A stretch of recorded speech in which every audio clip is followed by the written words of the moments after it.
2. Check 1 2 1 2.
welcome everyone.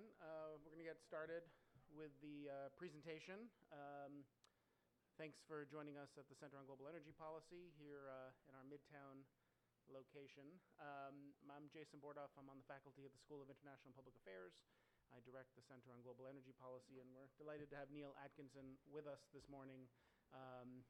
Neil leads the oil markets analysis division of the International Energy Agency.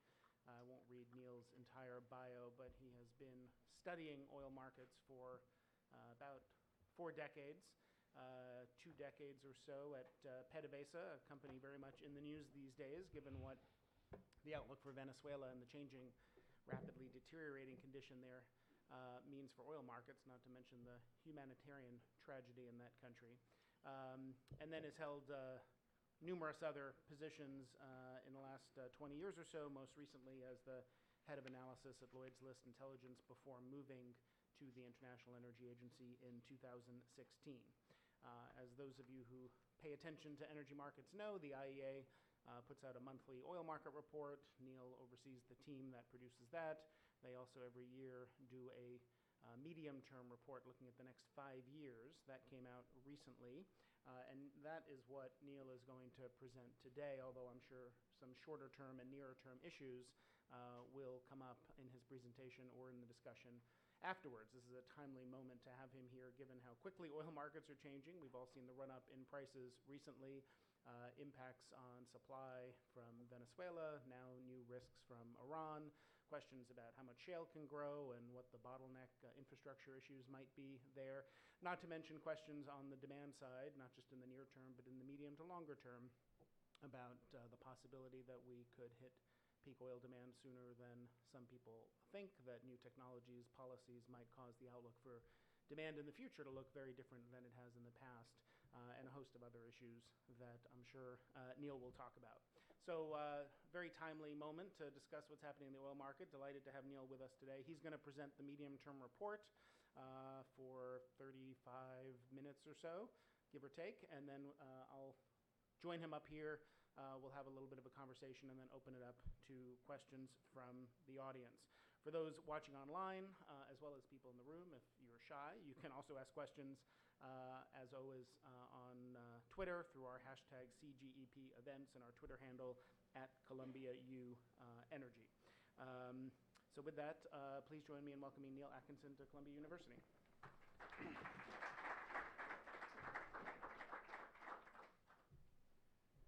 Thank you, Jason, and thank you very much indeed for the opportunity to come and present to Columbia, not at Columbia, but to Columbia. It's something I've been trying to get done for the last couple of years, and finally we've been able to do it. What I'm going to do over the next 30 to 35 minutes or so is present the main findings from this report. So I forgot to bring my copy, which is this, which doubtless you've already seen this, and you already are the proud owner of a copy at the very modest price that we charge at the IEA. But each year, as Jason says, the IEA puts out a 5-year outlook for the oil market. As far as I'm concerned, it's a hugely challenging thing to do, given that forecasting 6 months out these days is damn difficult. But we published our 5-year outlook, the latest version of it, in March at CERAWeek in Houston. And of course, a great deal has happened since then. But the underlying points that we've highlighted in the report that are driving supply and demand remain valid, even at a slightly higher price environment than we saw back in March. And I'm going to go through the main points of demand and supply and some trade issues over the next 35 minutes or so, trying to get an idea as to where we think the oil market might look in 5 years from now. And I'm very happy to take questions in due course. I'm also very happy to take questions on the shorter-term oil market outlook. Last week, we published the May edition of the monthly oil market report, and I thought that was a very interesting report, and there's quite a few issues that have arisen from that. So I'm happy to take questions on that. So let's get going. The first point I should make before I put up the detail here on the demand growth outlook is that we used the forward price curve as the basis for our research into the key elements of supply and demand. And the price curve that we were using at the beginning of this year indicated prices for Brent averaging roughly $60 a barrel or so out to 2023. Now, of course, events have to some extent overtaken us, but we don't like to get too carried away by the immediate short term, and we think that the main elements of demand and supply over the next few years, those points will remain very, very valid, even if prices are slightly higher. But let's wait and see how that turns out. First of all, robust global oil demand growth to 2023. What we see over the next few years is continuing strong demand growth, although the rate of growth is going to slow as we move towards the end of our 5-year forecast period. In the very short term, that's last year, 2017, and this year, 2018, we see relatively high rates of demand growth, 1.6 nearly last year. We've actually got just over 1.4 for 2018. But we think the rate of growth will start to slow over the next few years, even though during that period, China and India will continue to contribute about 50% of total demand growth. And one of the key factors here is the fact that there are ongoing improvements in fuel efficiencies globally, and there are, of course, changes taking place in the structure of the economies of some of the developing countries. In the case of China, for example, we're seeing a gradual move away from investment in heavy energy-intensive sectors, industry, construction, and other sectors. We're starting to see a gradual transition towards more consumer-led economy in China, which changes the pattern of demand growth. Growth remains robust, as we say in the title, but the rate of demand growth is going to fall as we move towards 2023. So from around about 1.5 million barrels a day today, by 2023 we see the rate of growth at about 1 million barrels a day. So that's the big picture as far as demand growth is concerned. But within the big picture, there are various interesting things going on. And the title of the second slide here is petrochemicals drive demand growth to 2023. They're not the sole driver, obviously, but they're extremely important. And we think that over the next 5 years, petrochemical feedstocks are going to be responsible for about a quarter of global oil demand growth. Again, in response to consumer demands for consumer goods. We see in the United States, for example, a large number of petrochemical projects coming on stream over the next 5 years, partly a consequence of the shale phenomenon, lower feedstock costs here in the US, but also a large number of projects in China and in some other countries. We'll have to wait and see if those projects do eventually come on stream. We have high confidence that they will, but we think that the petchem sector is going to be hugely important. But within the overall demand picture, as well as the petchem sector taking an important share, there is an amazingly important event taking place in 2020. And at the IEA, we think that the attention that has been paid to this upcoming event is perhaps not as great as it might be. And I'm referring, of course, to the international known about for a very long time. It's been in the rearview mirror for a very long time, but that little speck in the rearview mirror is getting bigger and bigger and bigger. And as the chart shows, and I hope you can see this, you see a fairly constant pattern in the left-hand side of each of those charts, where you see the high sulfur fuel oil demand at very high levels, 3 million barrels a day or so. Come 2020, it drops off a cliff. High sulfur fuel oil demand drops off a cliff as the new IMO regulations are implemented, and we believe they will be implemented. There is little sign so far of a waiver. And the existing high sulfur fuel oil will have to give way to a new 0.5% sulfur specification. It will also give way to increased use of marine gas oil, but there's the problem. We think that there is going to be an issue with the availability of sufficient quantities of marine gas oil, bearing in mind that demand from other sectors for gas oil is going to be growing around the world, land-based applications. That demand will be growing, so there is going to be competition for those categories of fuel.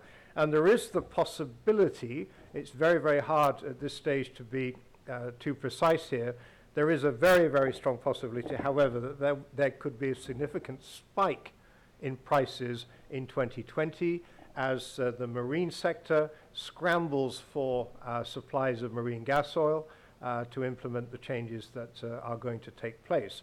Fuel oil, of course, is going to be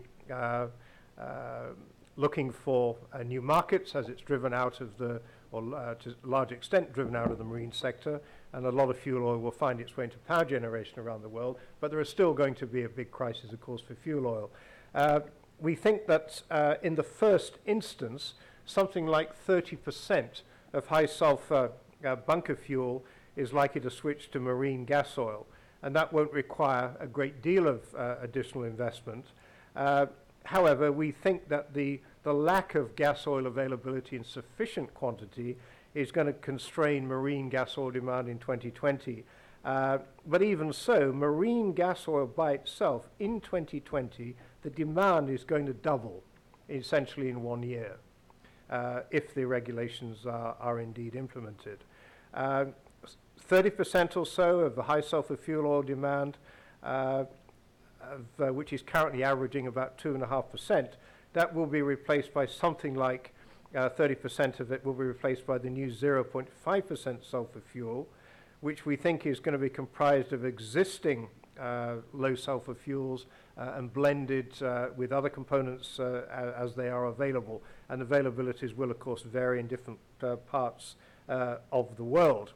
But the main message we're trying to put across here, leaving aside the intricacies of fuel balances, is that there is this big switch coming in 2020, and there are no signs currently that either the marine industry or indeed the refining industry is necessarily moving.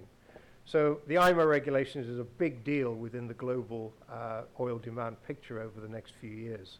Sorry, there is a question already. Shall we take it now or? Okay. Well, can we park it, please, and take it at the end? Thank you very much. Meanwhile, we said a few moments ago that global oil demand is continuing to grow steadily over the next few years, although the rate of growth will definitely be falling. And one of the factors behind this is what's going on in China. And anybody who's been there recently, as myself and some of my team did very recently, we've seen that, as we say in the title, Chinese use of alternative fuels displacing oil. The most interesting part is the diesel displacement on the right-hand side of this slide, where we're starting to see significant volumes of diesel being displaced by electric vehicles in fleet applications. And we're seeing displacement by compressed natural gas vehicles, LNG vehicles. We're seeing a big, big switch. And we think by 2020, well, certainly as recently as 2017, last year, we saw the displacements getting up to 350,000 barrels a day. And we think this is going to grow over the next few years. China's the biggest market in the world for electric vehicles. And in 2017, there were about 800,000 EVs sold, which was 50% higher than the year before. Incredible rates of growth as far as EVs are concerned. At the end of last year, there were just over 1 million passenger electric vehicles in China, and we think that by the end of 2020, there'll be an additional 4 million electric vehicles sold in China. So the rate of growth as far as EVs is concerned is very, very impressive. China is also the host to the largest number of compressed natural gas cars in the world, and this in turn will have an impact on demand growth. And as well as in cars, sales of electric buses are booming, and in the total fleet for electric buses has reached 400,000, though it did at the end of 2017. There are only 13,000 electric buses in 2014. That's a 3-year growth rate. That is absolutely quite extraordinary. And there's now just over 250,000 LNG-fueled trucks in China, which again has been a very, very rapid rate of growth in just a relatively small period of time.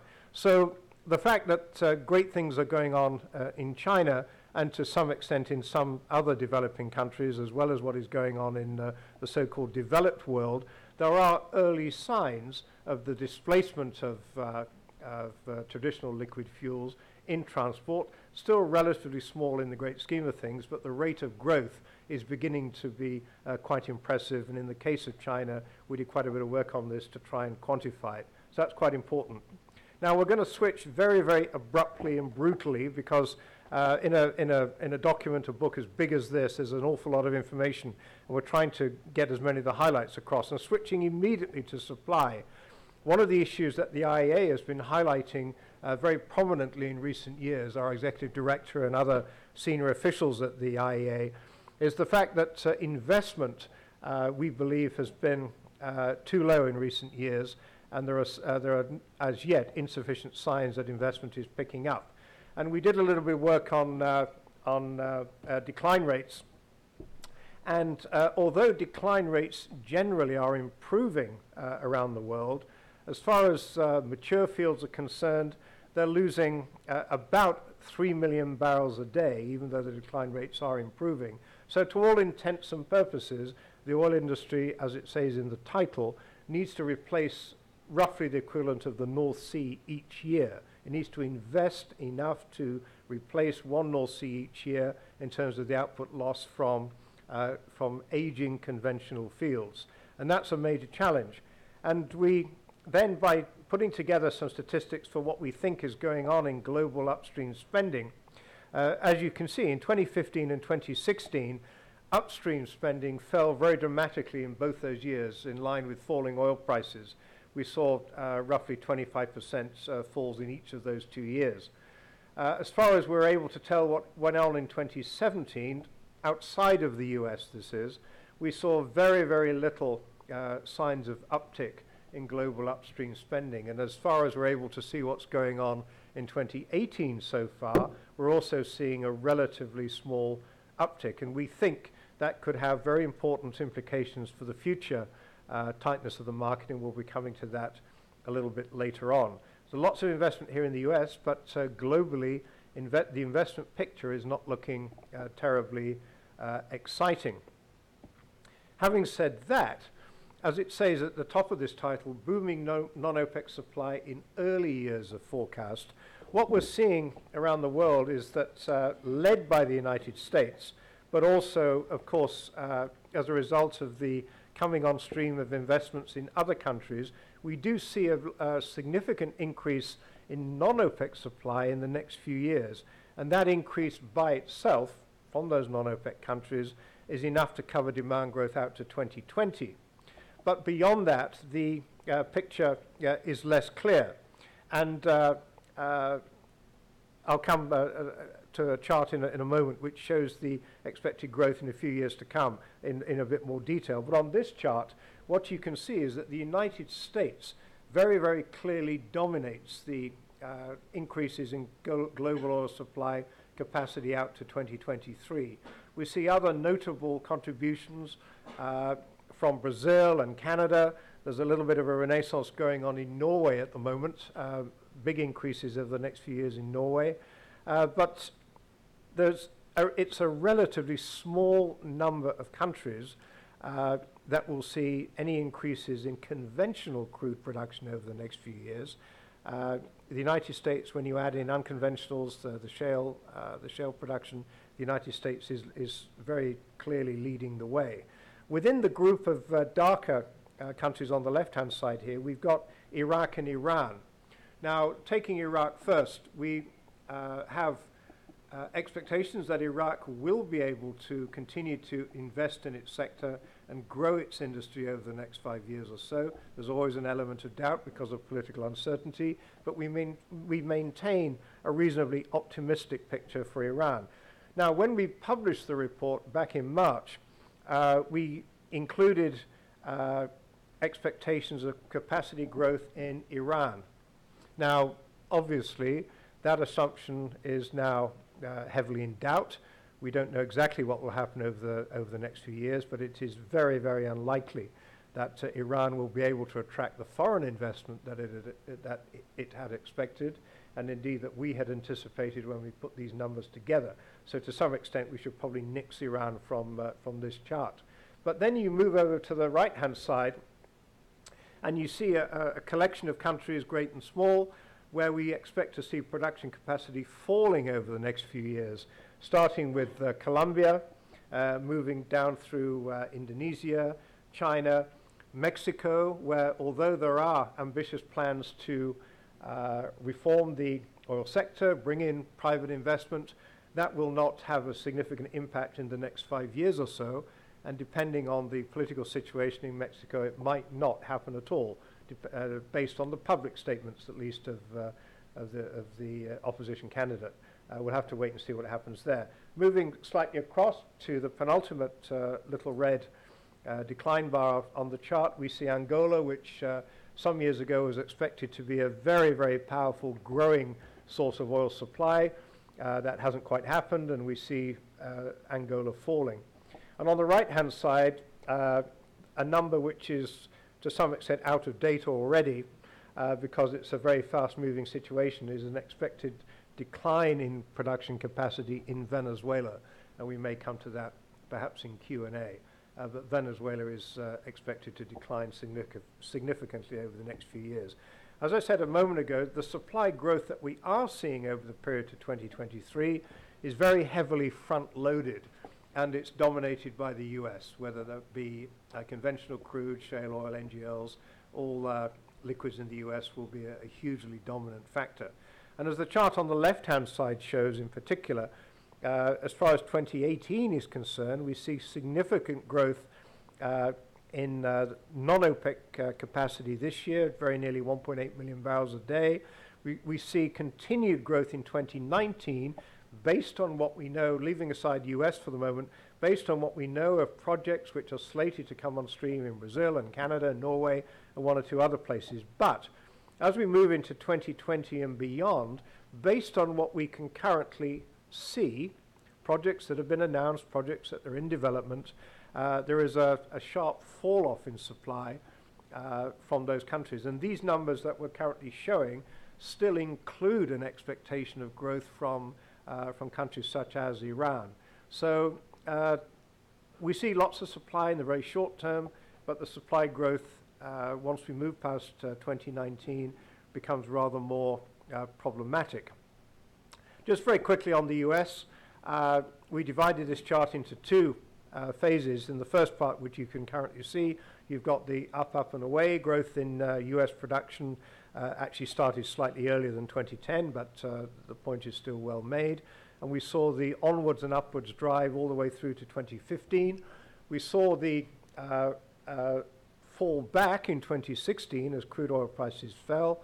A point I always like to make when I'm describing this is that the first wave of growth in the United States from about 10 years ago through to 2015, that was a pace of growth that few people accurately forecast. And indeed, the resilience of the US sector in 2016 in the face of sharply lower prices, that resilience was also something that very, very few people accurately forecast. So perhaps the third leg of forecast failure that we might be embarking on is the second wave of US supply growth, which we're in the process of seeing right now. We have a steady expectation for growth in US supply out to 2023. It could be higher. Maybe the higher price environment will lead to greater levels of investment. That remains to be seen. The battle between returns to shareholders versus constant reinvestment in production. Of course, there are issues over infrastructure, which we'll come to in a moment. But we are expecting to see solid, steady growth in US supply over the next few years. And of course, the US is already, in terms of crude supply alone, very, very close, if not slightly higher than the production from Saudi Arabia. And we think that by the end of 2018, the US will quite likely have overtaken Russia as well. But in terms of total liquids, crude, NGLs, the United States is the biggest supplier in the world, and we think that output figure will be 17 million barrels a day by 2023. However, production is one thing. Moving oil around the system, moving oil to market is another matter altogether.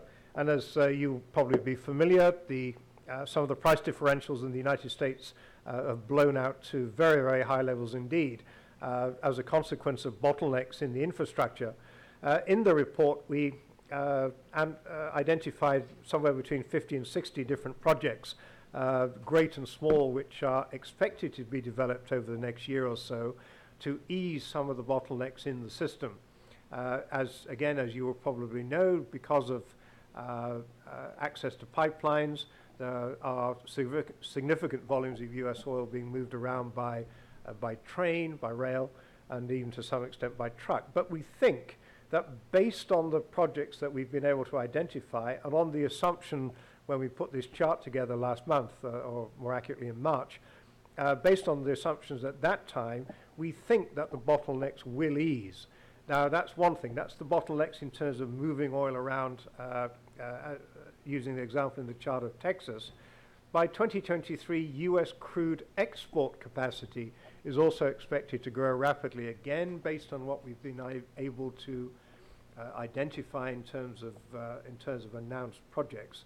And currently, the US is exporting just over 2 million barrels a day or so, something like that. And we think that export capacity by 2023 will double. So essentially, we'll be close to 5 million barrels a day by 2023, with Corpus Christi solidifying its position as the biggest export hub here in the United States. So US production going up and up and up. We think bottlenecks are easing. We think that export capacity constraints will ease over the next few years. And that raises the question of US oil entering global markets.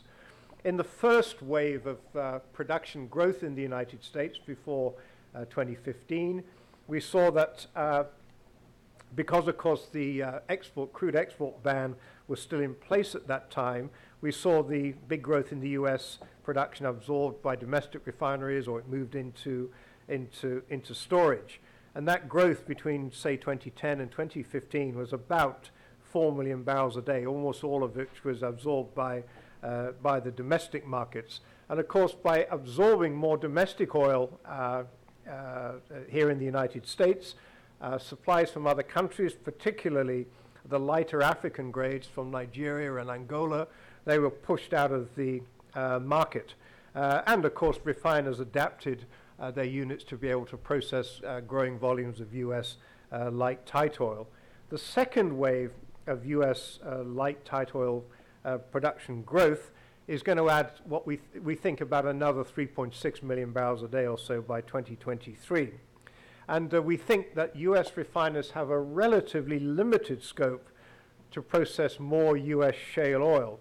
So most of this increase is going to go to other markets.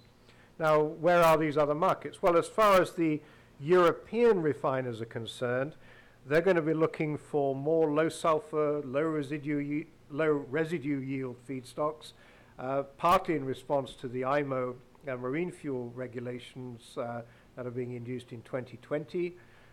Europe will see lower imports of African grades because the US crude will be more attractive commercially. So Europe is going to be a significant destination for volumes of US exports as they grow in the next few years. The other market where we believe there will be significant opportunities for the US, and indeed there are already significant volumes of US oil moving there, is of course to Asia. And Asian refiners too, along with their European counterparts, will to some extent have the same requirement for low sulfur feedstocks. But of course, with booming petrochemical demand in Asia, lighter feedstocks are going to be very highly sought after. So we believe that the US, as its production grows, as its ability to export more oil grows over the next few years, US oil is going to, as we say in the title of the chart, enter global markets and become an important contributor to the international oil trade. An interesting point that we found as we were looking at the trade picture over the next few years is China's net crude oil imports will be double those of the US in 2023. In this chart, the dark blue bit at the top of it, the declining dark blue line, is net crude oil imports into the US, which until relatively recently, 10 years ago, was about 10 million barrels a day.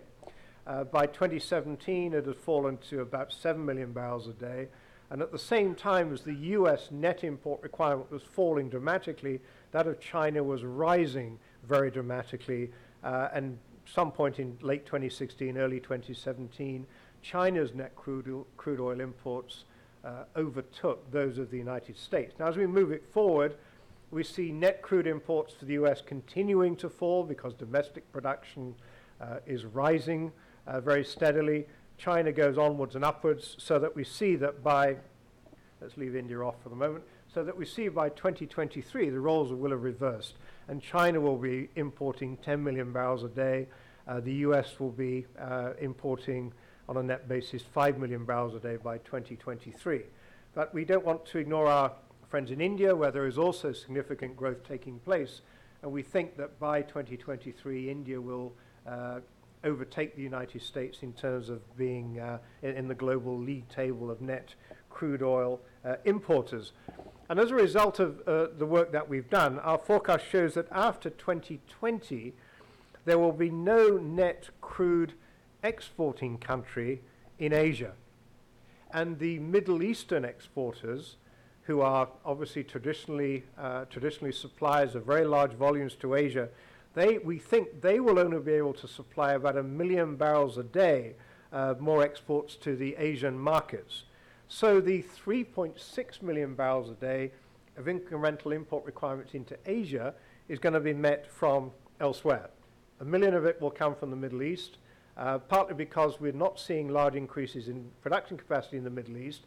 Their own markets are increasing in size very, very rapidly, so the additional export availability from the Middle East relatively limited.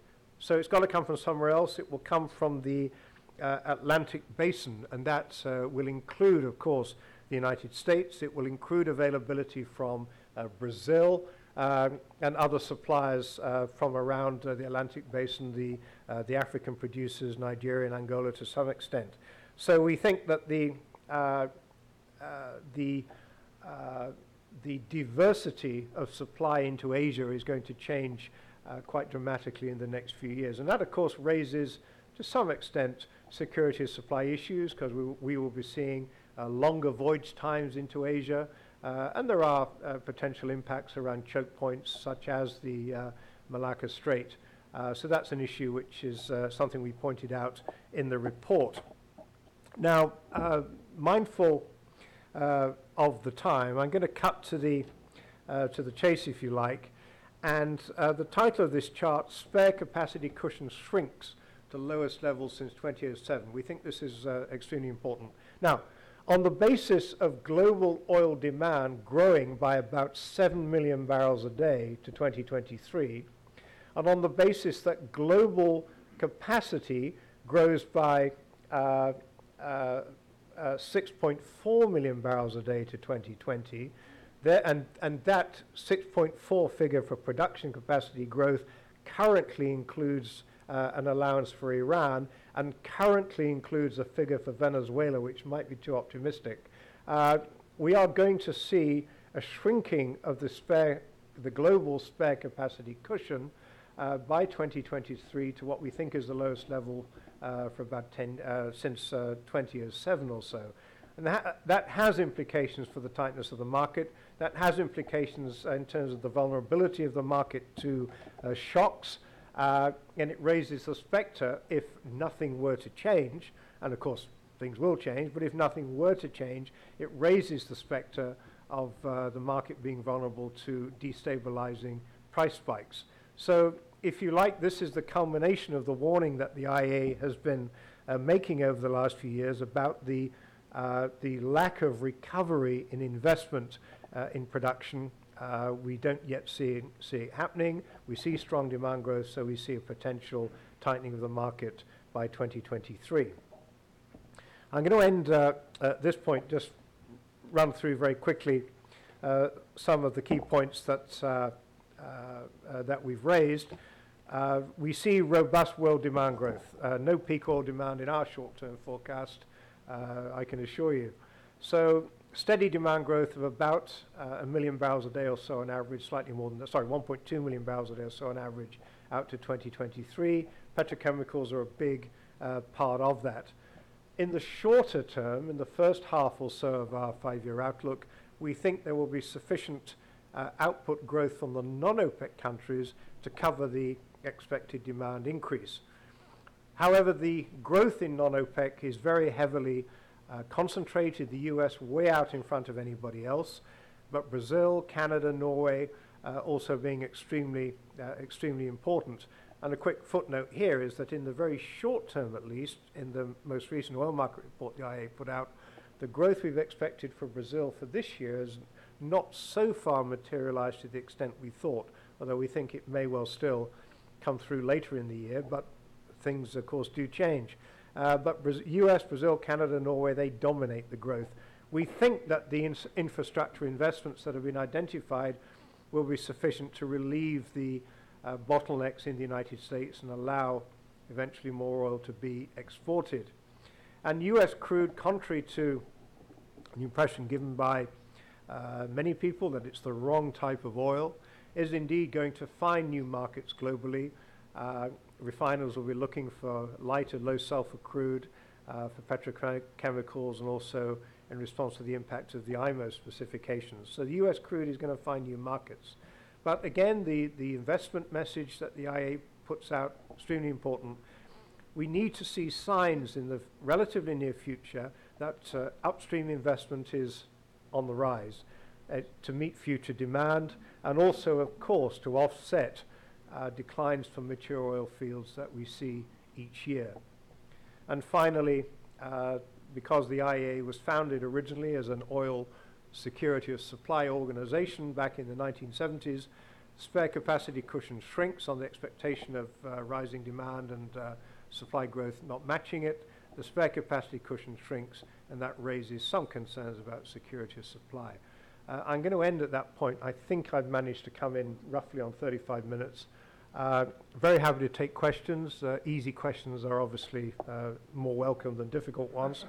And I'm very happy also to expand the Q&A when we get to that, when we've had our discussion with Jason, to the short-term outlook as well. Thank you very much.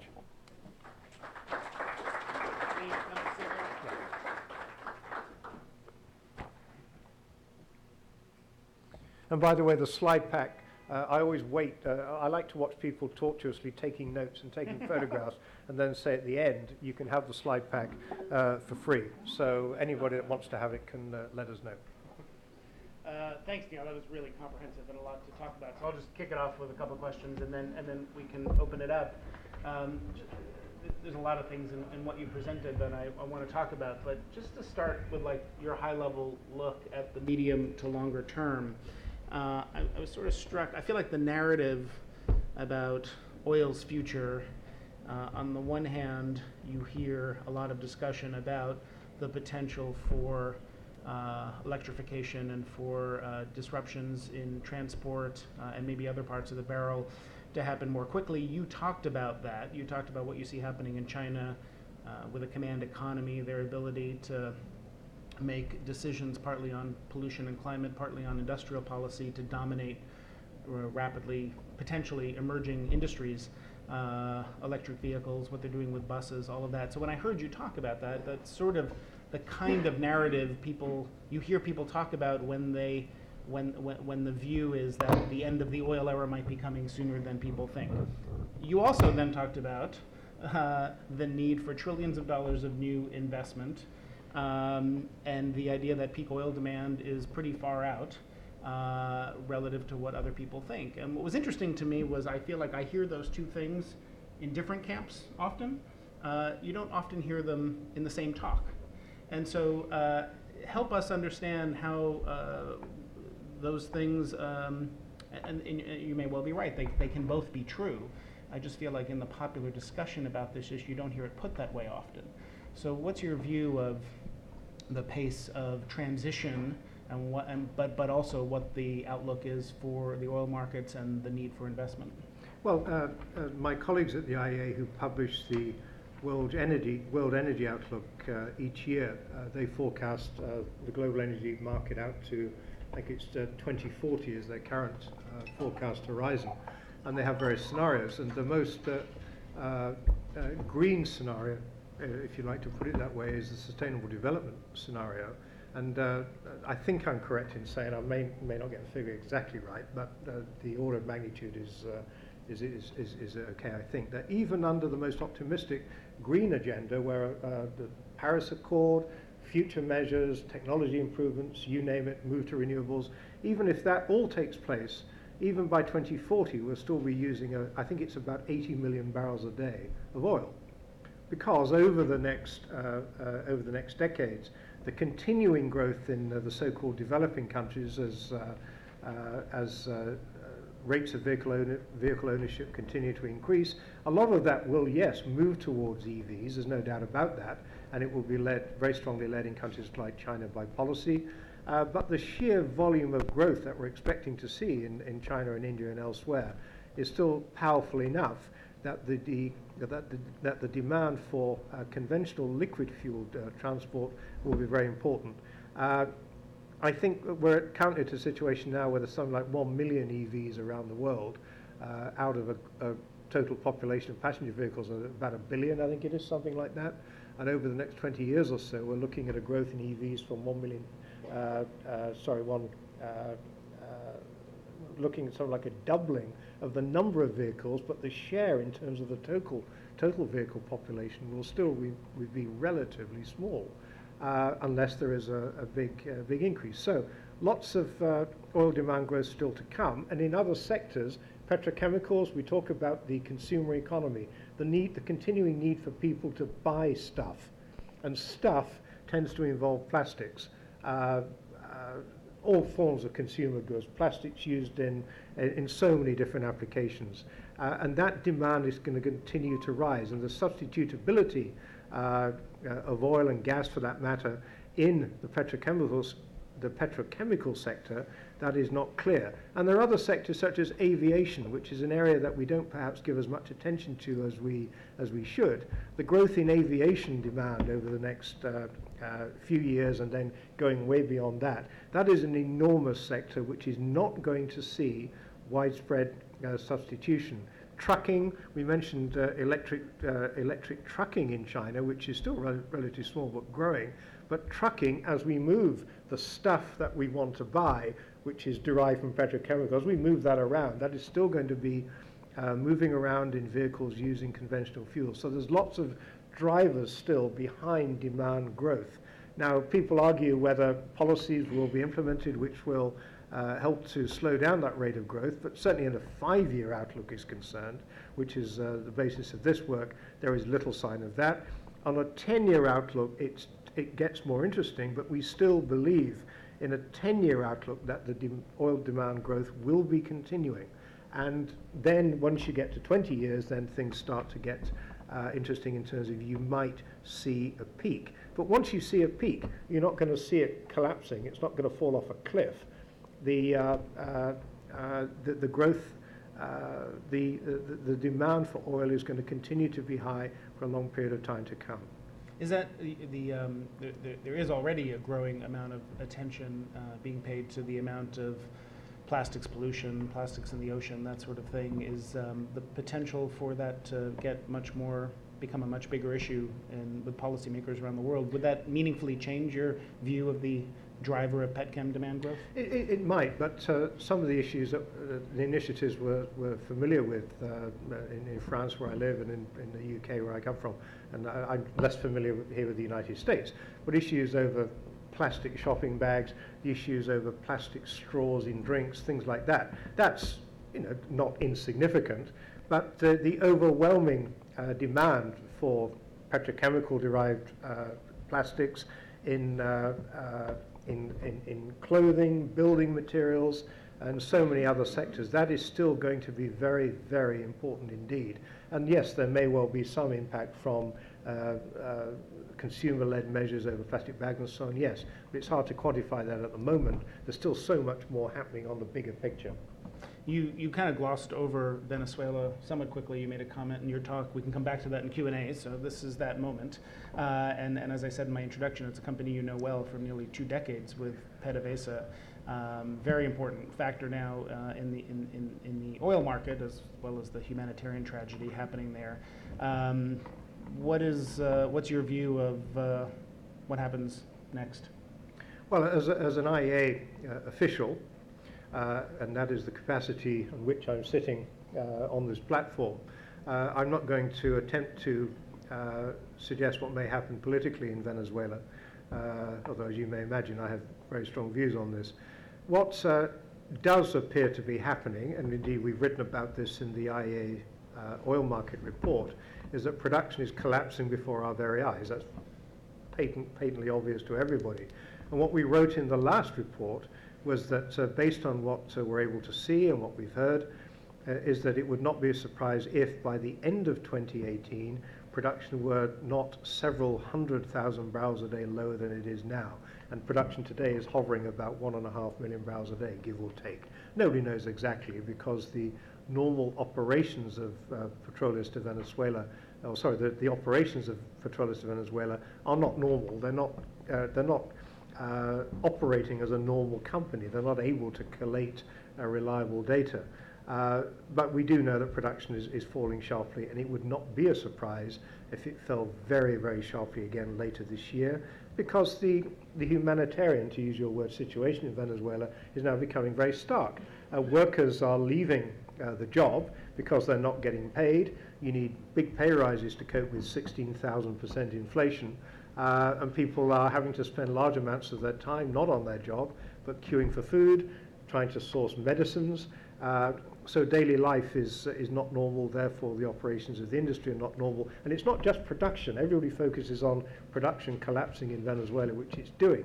But the refining sector in Venezuela is essentially now on its knees. The Paraguaná complex in Venezuela, which was formed by merging Amway and Cardon some years ago, is one of the biggest refining centers in the world. And it's running at rates of capacity utilization that are now so low it's barely possible to operate the facility in any optimum way. So the supply of products is also collapsing in Venezuela, but now they can't afford to pay for imports of products because they're not producing enough oil and selling enough oil on commercial terms to have the money to pay for things that they need. So you're seeing something collapse before your very eyes, and it's a great tragedy. And I'm going to stop at that point because I could well... The U.S. has been considering whether to impose additional sanctions both on the export of Venezuelan crude or the sale of light oil they need as diluent to Venezuela. What impact would those sorts of sanctions have? It's difficult to see at this stage in the game what real impact it would have. If sanctions had been imposed a year ago or 2 years ago, that might have had a more material impact because we were talking much bigger volumes. These days, the production and exports are falling so sharply anyway, to some extent sanctions may well be superfluous. So the US may decide to impose further sanctions. It's right to do so. But of course, we should bear in mind that the fall-off in supplies from Venezuela that we're currently seeing cannot be seen in isolation from actual or potential falls in supply from elsewhere. And if, for the sake of argument, Venezuelan supply does fall off a cliff, as we suggested in the most recent copy of the oil market report, in conjunction with the possible fall in exports from Iran over the next few months, as the sanctions are implemented in whatever shape or form, we are in a situation where a large loss of supply from Venezuela and Iran combined could pose a major challenge to other producers to ensure that the oil market is supplied in a stable and orderly way. And that's something which we'll be looking at in the next few months, particularly in the context of the upcoming OPEC meeting, of course. That's hardly avoidable. So there is a potential danger to stable oil markets, if you like, a sort of double trouble from Venezuela and Iran over the next few months. And there's been, just quickly, there's been more attention paid to the judgments that companies like ConocoPhillips have gotten to seize assets. How big an impact is that having, and will have in the future as maybe more people step forward to do the same? Well, there are a lot of claims against Venezuela, not just from very big companies, ConocoPhillips, but much smaller companies that supply very specific equipment or materials to Venezuela. And it may well be that PDVSA finds itself trapped in a net that it can't get out of various legal actions launched against it. So that will all add to the pressures which are building up, which may well lead to the collapse of the operations of the company and therefore the collapse of the Venezuelan economy. There's a lot of estimates out there for what the new sanctions regime might do to Iranian supply. What's your view? Well, we haven't put a number on it yet because it's still very early. In the initial sort of excitement when the change of policy was announced, highly respected forecasters, consultants put out numbers suggesting this time around it could be far less impactful than it was last time around. So you'd be talking about 200,000-300,000 barrels a day reduction in Iranian exports. On the other hand, people talking about reductions of up to 1.5 million barrels a day. Last time it was about 1.2, give or take. Now, just in the last day or so, just reading Secretary Pompeo's speech, if you take that at face value, it appears that the United States is going to pursue a hard line, that's what it says, and it is going to maximize Iranian sanctions to the extent that is possible. So I guess what we're looking at a situation is that if the US is true to its word, and if other countries, whether it be the European nations or China, do not seek to, not thwart, because that maybe is the wrong word, but if their actions don't dilute the impact of the US policy, then it could well be that we're faced with a very large shortfall later in this year, and a shortfall in the magnitude of what we saw last time is not inconceivable, but we're not forecasting that.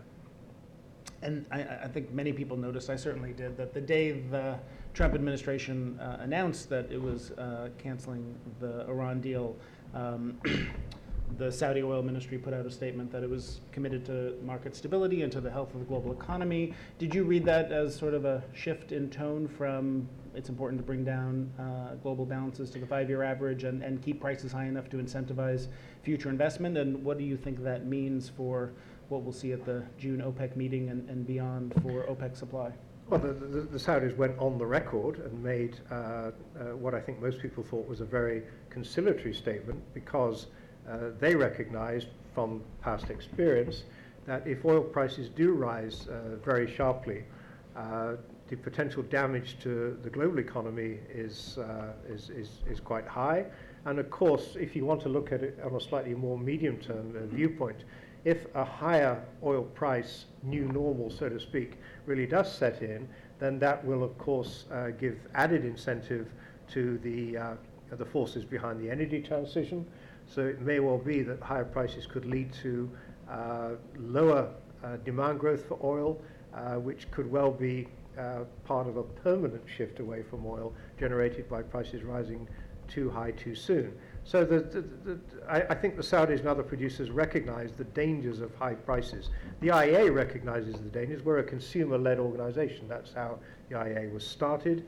And we have regularly pointed out that although we don't officially forecast oil prices as such, we recognize the dangers of prices that are too high, that harm the global economy, while at the same time recognizing that prices need to be high enough to generate the increases in investment that we think are necessary. So the IEA welcomed the Saudi statement as a contribution towards recognizing the dangers to market stability, and we'll see how that plays out at the OPEC meeting in June. And the IEA, of course, also that day put out a statement that I forget the wording, but it was monitoring global balances and stood ready to assist if needed or something.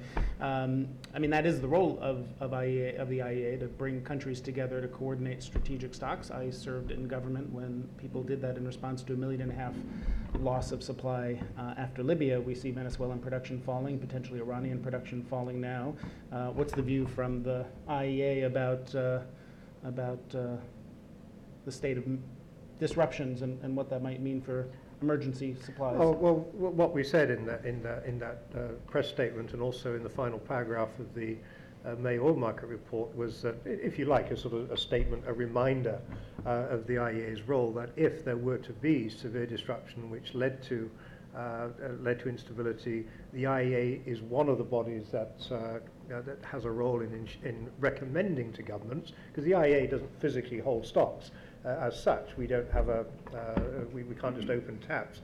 The IEA stands ready to make recommendations to its member governments if they seek our advice in terms of the stability of the market, and if we felt it was appropriate to recommend a release of stocks, then we would do so. But that's merely stating what the role of the IEA actually is, rather than giving any kind of hint or indication as to what we think might or might not be necessary. Do you want to give a hint about what may or may not be necessary? No, not at all. No.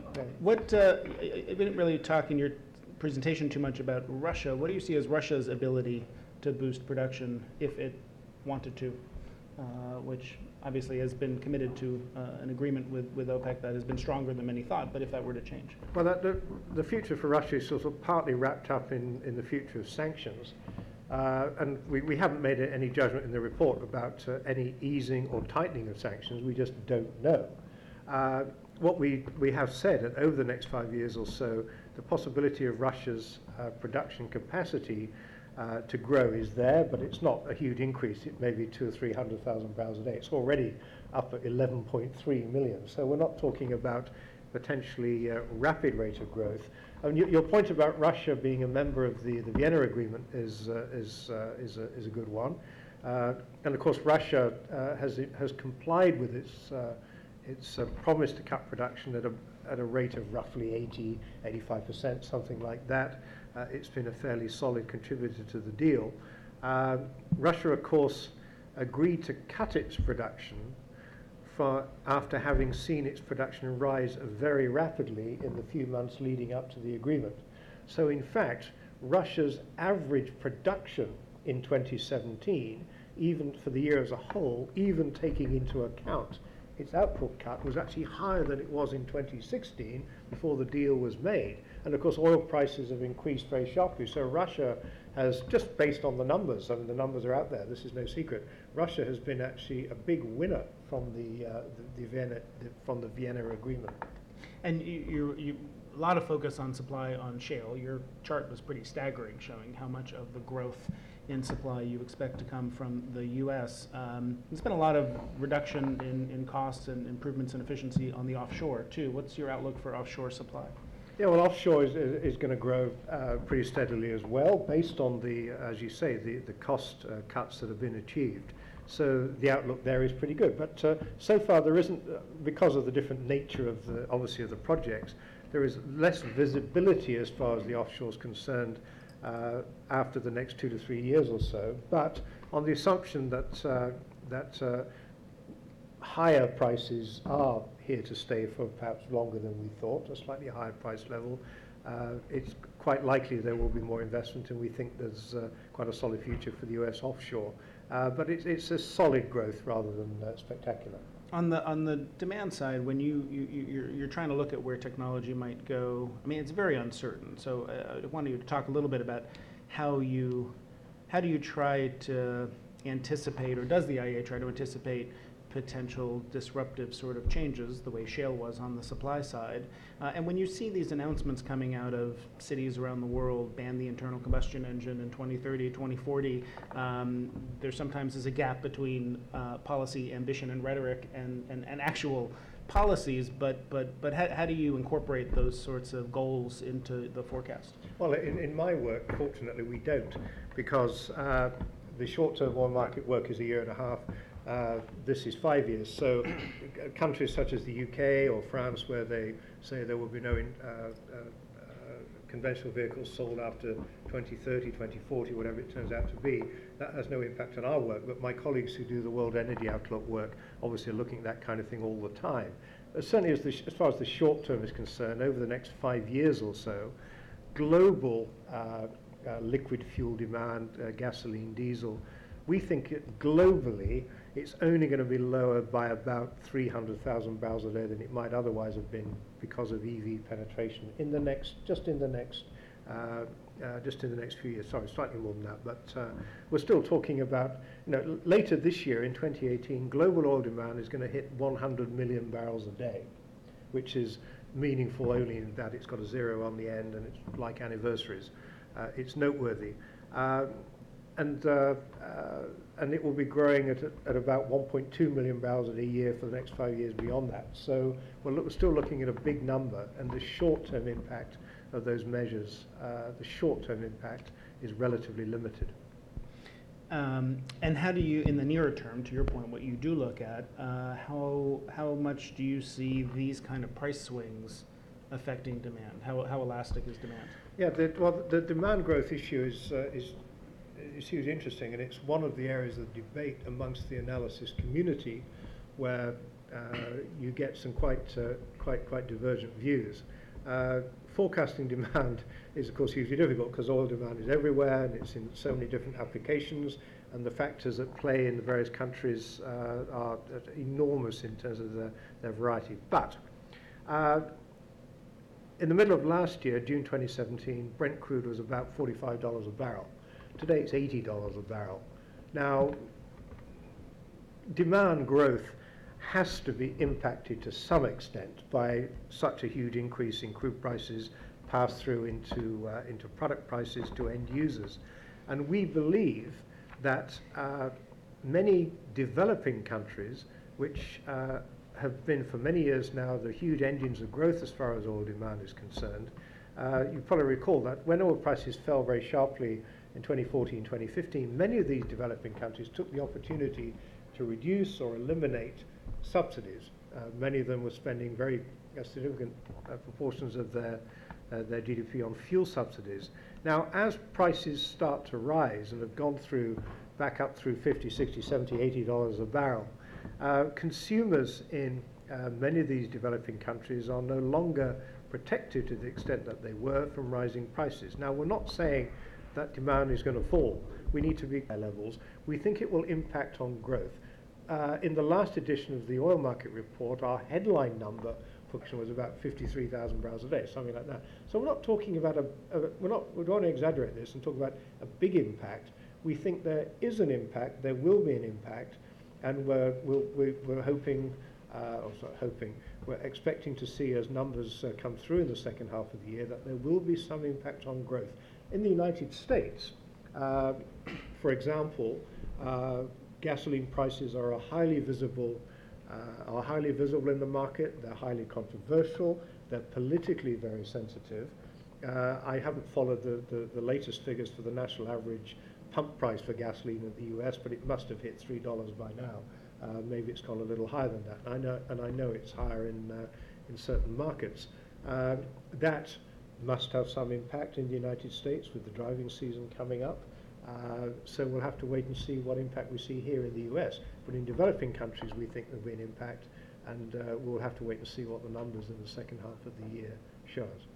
We have about 25 minutes for questions, and maybe we'll take 2 or 3 at a time. And Mona has a microphone there, so if you could just bring it up. We'll take 2 questions in the front row first, and then give Neil a chance to respond. And if folks could just briefly introduce yourself, and please keep the questions brief.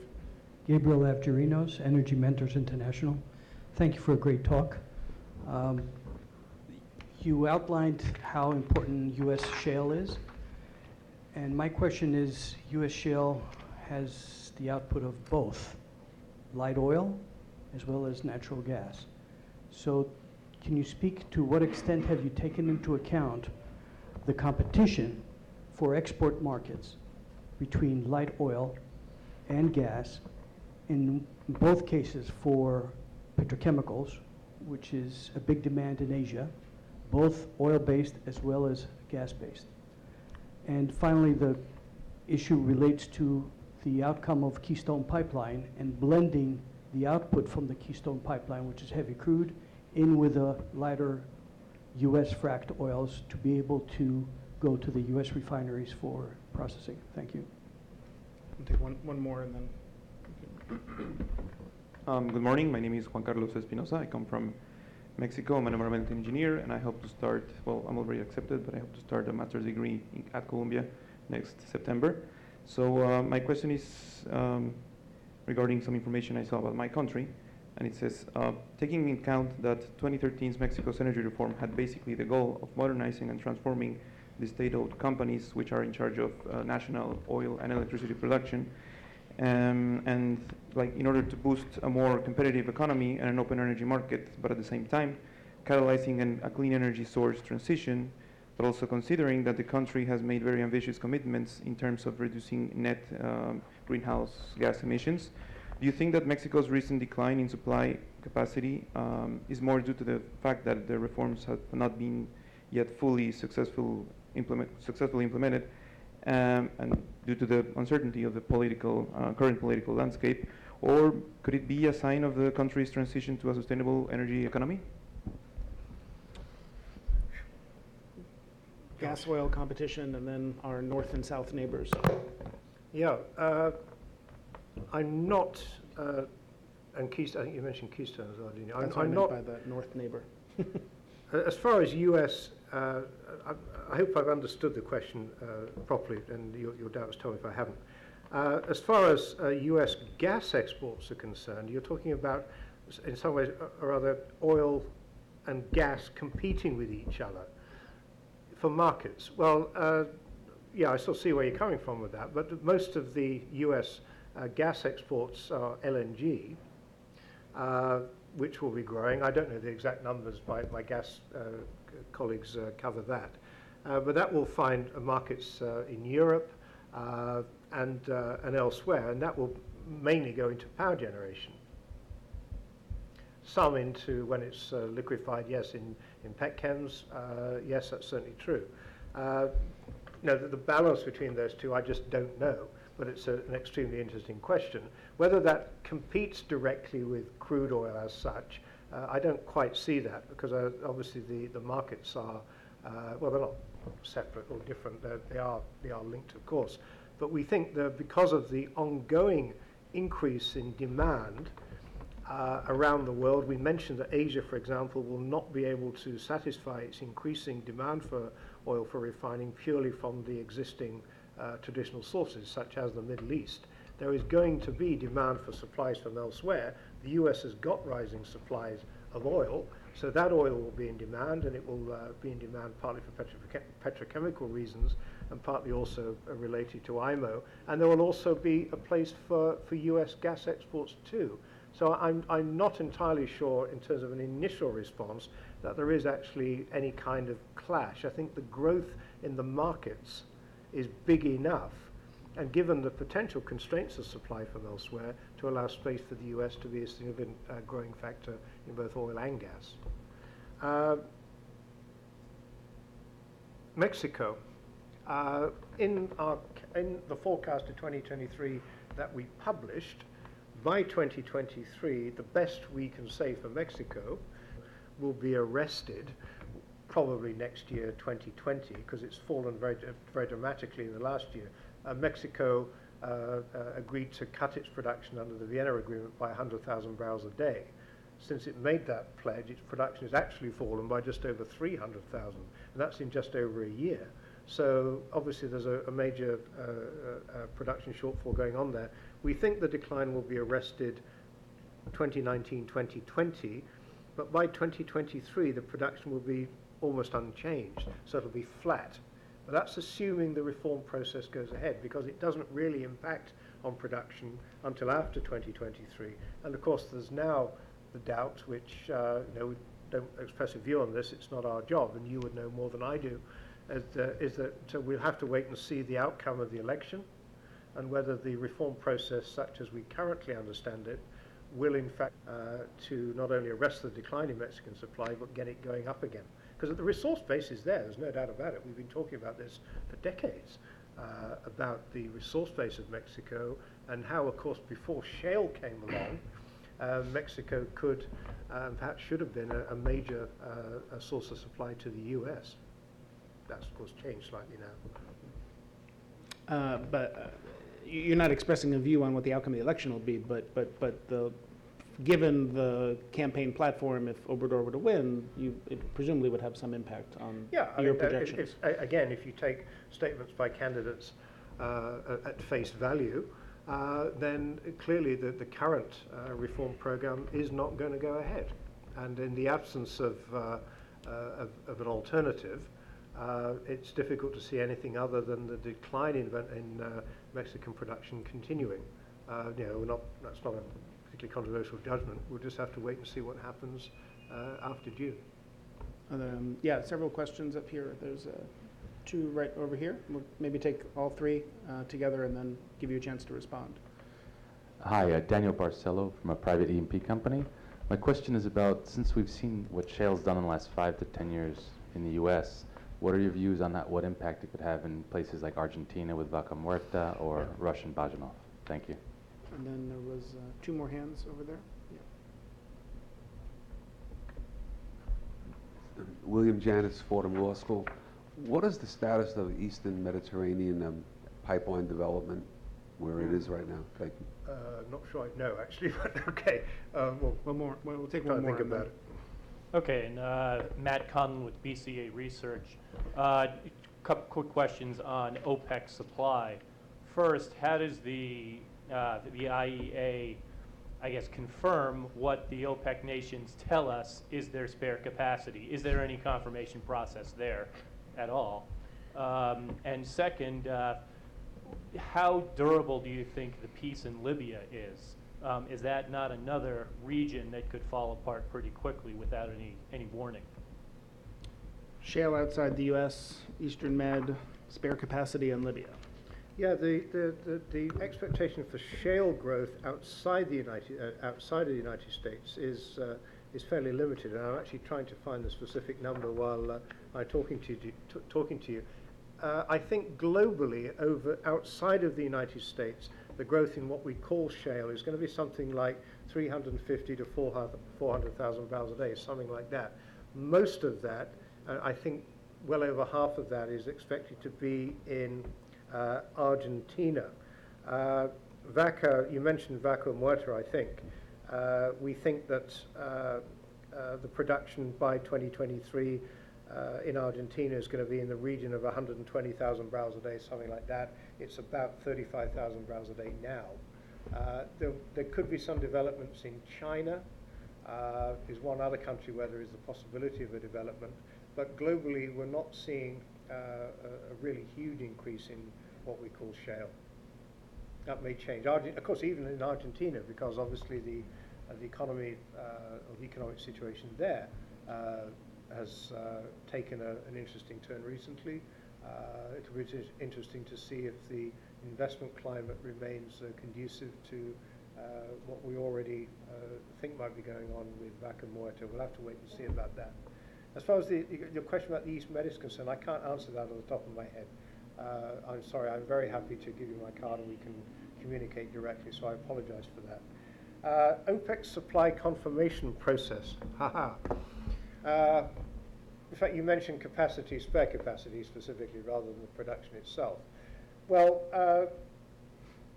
as far as the OPEC spare capacity is concerned, it is overwhelmingly held in Saudi Arabia, and the figure which is well understood and is believed to be accurate from Saudi Arabia is that the capacity is just over 2 million barrels a day.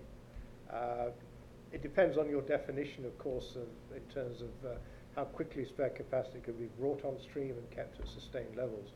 The assumption we use is 90 days. Others use other durations.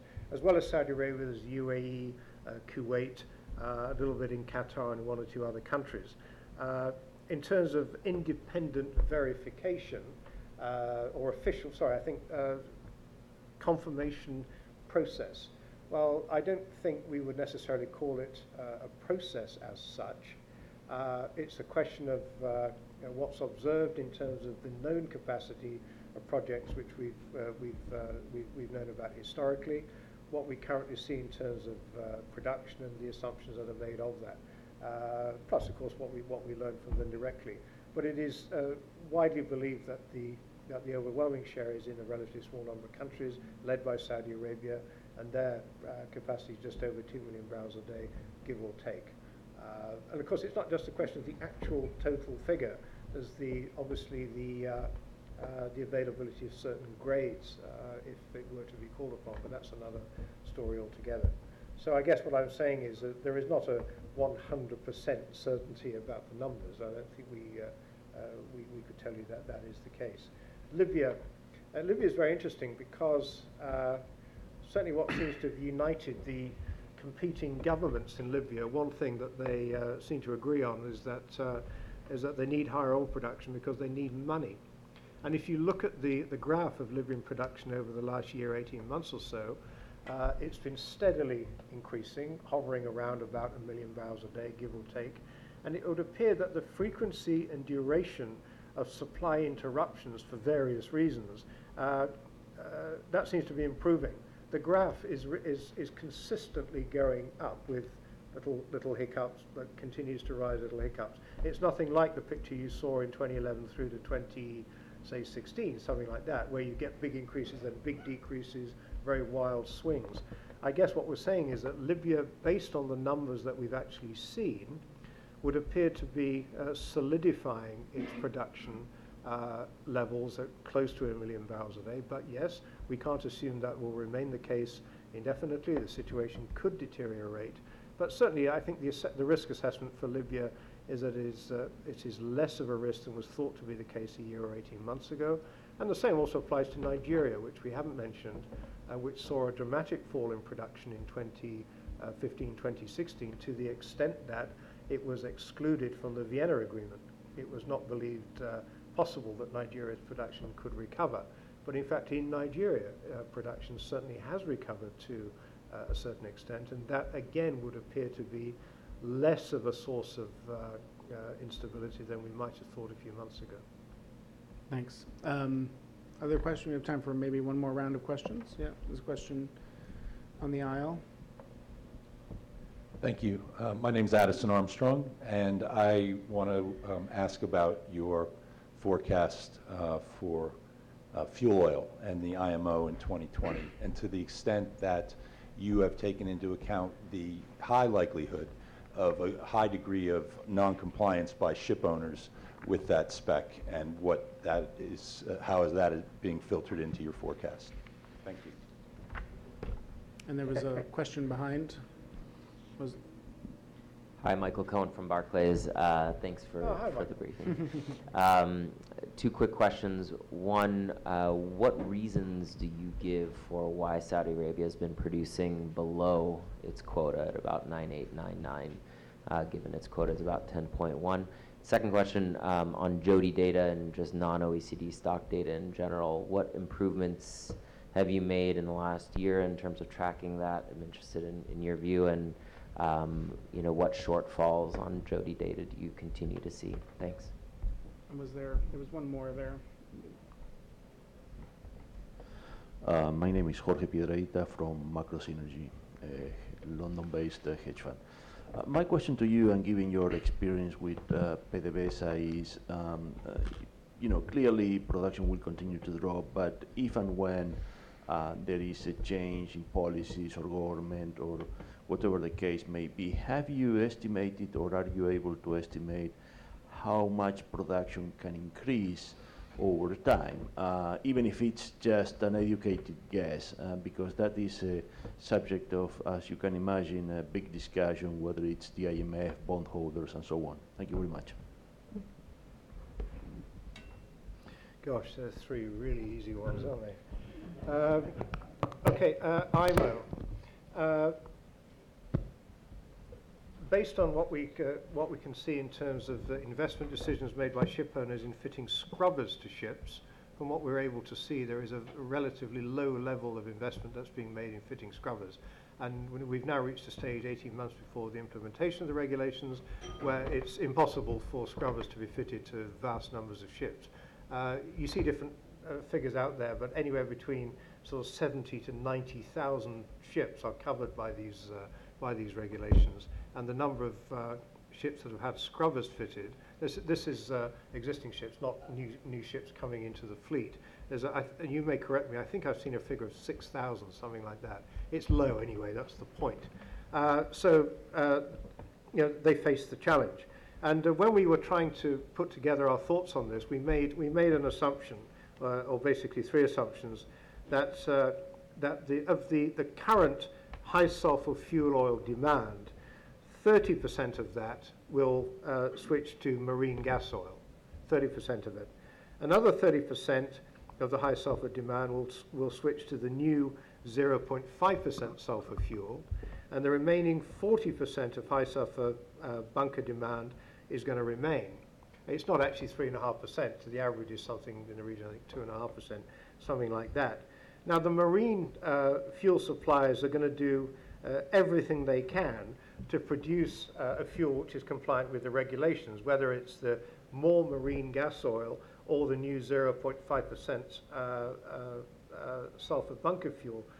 But we think that there will just not be enough gas oil given the competing demands on those product grades. So a large part of the 2019 high sulfur fuel oil demand will remain in place. It's very hard to see anything else. The issue of compliance, I'm not going to go down there because every indication from IMO themselves is that there will be no waiver as far as the date of implementation is concerned. They appear to be very consistent about that. So we take that as a given. Enforcement of the regulations in different parts of the world, that is something we cannot know. Clearly there are parts of the world where enforcement will be less stringent than in others. But when we're talking about movement of ships on major trade routes from and to major ports, then it's very difficult to see how ship owners can get away with not complying with the rules. In less compliant regions of the world where trade takes place, not necessarily within countries, but within regions where there is less enforcement, yes, there could be scope for, let's call it leakage or shrinkage. But we just don't know. All what we're trying to say in pointing this out, and indeed others who are doing the same thing, is that we don't actually know what the answer is going to be. But what's at stake here is potentially very, very large indeed for both the marine sector, ship owners, who many of whom seem to take the view that something will turn up, but it's too late for something to turn up, and the refining sector, who of course have competing demands on their product slates. So that's all I'm going to say about IMO for the time being. Is your view of non-compliance, was it changed by the recent amendments prohibiting the carriage of non-compliant fuels and by the talk by some insurers of maybe not providing coverage to non-compliant we vessels? did see that, but we haven't rerun the numbers based on that. As far as Saudi Arabia is concerned, obviously views differ as to the exact level of production, because that's uncertainty about OPEC actual levels or OPEC production is always with us, as Michael knows very well, and I do too. Saudi Arabia has definitely been committed to the success of the Vienna Agreement, and it has been prepared to produce lower than its actual commitment, even in the knowledge that the other countries have not been complying fully with their cut. And the obvious example, it's a matter of record, not a matter of controversy. Iraq, for example, has had a compliance rate which is roughly about 50% or so of its commitment. I think everybody agrees that's roughly the situation. And the Saudis have been determined to ensure that the agreement succeeds, and have at times produced below their commitment. I don't think I'm going to say anything beyond that. As far as Jody is concerned, well, Michael knows as well as I do, probably even better than I do, that we're always seeking continued improvements in terms of the quality and timeliness of data reported to Jody. It is sometimes the case that countries which have historically been pretty good at notifying data to Jody, then go into periods of time where perhaps their statistical services are no longer so well funded, that they become perhaps rather more lax in supplying data. But the continued success of the Jody initiative is something that the IEA is certainly committed to for its part. Overall, the trend over time is that transparency has improved, but there is still an awful long way to go. We recognize that. But we'll continue to support it as best we can. Finally, on PDVSA, I have absolutely no idea how quickly it could recover, from when and to what level. It's not even a question of educated guesswork. We're in a situation where the national oil company is crumbling before our very eyes. We all see stuff in the press about workers not being paid, about equipment not available, and not even sophisticated equipment, relatively simple equipment not being available or not working. The impact of power cuts on operations. So it is possible or plausible that somehow or other they could keep the show on the road at perhaps a higher level of production than we think. Who knows? It could perhaps be done. But the greater likelihood is that production will continue to fall significantly. In the latest oil market report, we didn't put a specific number on it. We pointed out that we think the production could fall by several 100,000 barrels a day by the end of the year. If that does happen, and if, to take the question a little further, there were to be a change of government, well, we don't know what the change would be to. There's no way of knowing. And what state the industry would be in when that change came around, what ability the government would have to attract foreign investment, which would almost certainly be necessary to arrest the situation, what terms those would be. So it is, I'm sorry, I think it's impossible to accurately speculate with a number how far production could increase to, other than to say, when I left Petróleos de Venezuela in September 1998, production was 3.6 million barrels a day, and it's collapsed to less than half of that in the year since I left. Not that I'm claiming that those two events are connected, but back in 1998, and in the 2 or 3 years leading up to that, PDVSA had a public investment plan which anticipated by roughly 2005, I think it was, might be slightly wrong with that, roughly 2005, that crude production capacity would grow to between 5.5 and 6 million barrels a day. And that was regarded, certainly in terms of the resource base, as being an achievable target. So long term, if the situation in Venezuela were to stabilize and investment were available and the technical skills were available to the industry, the resource base, which is the biggest in the world, might well in 10 years, 15, 20 years support a gradual build up to that kind of level. But that's not a forecast. I'm just pointing out what was regarded as an achievable objective 20 years ago and might be an achievable objective again. Who knows? Well, I think it's fair to say in both the near and the long term, there's as much technological, policy, geopolitical uncertainty in the oil markets as we've seen in a long time. So hopefully you can come back and visit us again soon and tell us how things are changing and how the outlook has changed. Thanks to all of you for joining us. As I mentioned, a full video recording of this event, as all our events, will be available on the website in a few days. You can also subscribe to our podcast series on iTunes or Stitcher or your preferred on June 19th to talk about what not even the near or medium term outlook is, but what is happening right now, or last year in particular, when Spencer Dale, the chief economist of BP, presents the statistical review of world energy in 2018. And I'm sure we'll talk a little bit about what he anticipates is coming around the corner.